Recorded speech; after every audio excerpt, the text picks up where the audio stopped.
The final two questions here are first to check to see if you understand the logic of the central limit theorem and when you can use it and when you cannot, and also another typical example. So in this scenario, why can't you use the central limit theorem?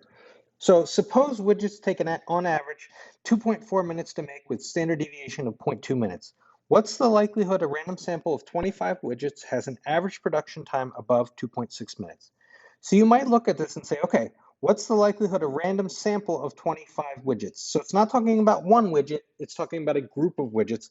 And what's the likelihood their average production time is above 2.6 minutes?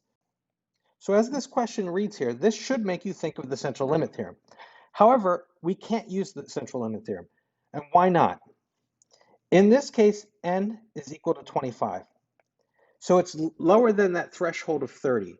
So in order to use the central limit theorem, we would also need to know that the amount of time that it takes to produce widgets distributes normally. But notice it does not mention anywhere in here that time to produce widgets distributes normally. Hence, we cannot use the central limit theorem here. This would require something else beyond our course. Let's take a look now at another typical example to finish. The length of human pregnancy in days is normally distributed with a mean of 272 days and a standard deviation of 9 days. If 16 newly pregnant women are chosen at random, what's the chance the average time until they give birth is less than 275 days? So we've seen the human pregnancy scenario in the past. But now we're not talking about choosing an individual pregnant woman and seeing what the likelihood is that she'll give birth in less than 275 days. Now we're talking about a group of 16 newly pregnant women, and we want to know what's the likelihood their average time is less than 275 days. So in this case, n is just 16. But the reason we can still apply the central limit theorem is because we know the length of human pregnancy is normally distributed. So even though this is a smaller sample size, it's less than 30, because the original data is normally distributed, we can apply the central limit theorem. This question is then asking, what's the chance the average time until they give birth is less than 275 days? So we want to know what's the probability the average time, which is x bar, not x, is less than 275 days. Well, as we've seen, in order to use our standard normal distribution chart, we need to have z-scores. So we want to convert the x bars to z.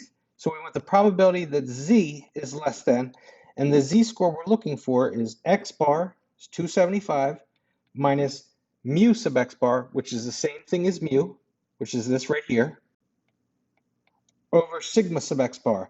And remember, sigma sub x bar is not sigma. This is sigma right here. Sigma sub x bar is sigma divided by the square root of the sample size, and the sample size is 16. So this is 9 over root 16, and 9 divided by 4 is the same thing as 2.25. So we've got z is equal to 275 minus 272 over 2.25. And if we do this arithmetic, we get 3 divided by 2.25.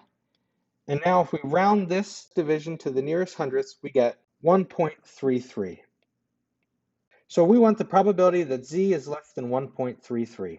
Since we want z to be less than 1.33, that means we want the area to the left under the standard normal distribution curve of z equals 1.33. And if you look in your table, you get precisely 0.9082. So there is a 90.82% chance that if with 16 women that are chosen at random, that their average time until birth is less than 275 days.